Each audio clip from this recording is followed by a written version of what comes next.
ಖಂಡಿತವಾಗಿ ಕೂಡ ಗೆಲ್ಬೋದಾಗಿತ್ತು.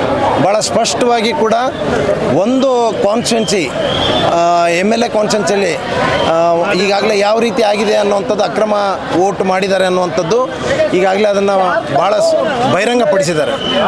ಇದರ ಅರ್ಥ ಖಂಡಿತವಾಗಿ ಕೂಡ ಭಾಳ ಕಡಿಮೆ ಅಂತರದಲ್ಲಿ ಅವರು ಸೋಲಾಗಿದೆ.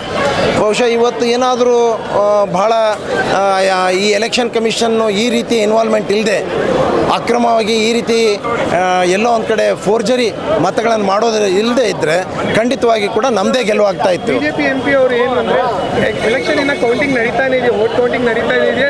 45 ಮಿನಿಟ್ಸಲ್ಲೇ ಅವ್ರ ಟ್ವಿಟರ್ ಹ್ಯಾಂಡಲಲ್ಲಿ ನಾನು ಗೆದ್ದಿದ್ದೀನಿ ಅಂತ ಹಾಕಿದ್ದಾರೆ PC ಮೋಹನ್ ಅವರು. ಇಲ್ಲ, ಇದೆಲ್ಲ ಇನ್ವಾಲ್ವ್ಮೆಂಟ್ ಇದೆ ಅನ್ನೋದು ಇಲ್ಲಿ ಸ್ಪಷ್ಟವಾಗಿ ಕಾಣ್ತಾ ಇದೆ.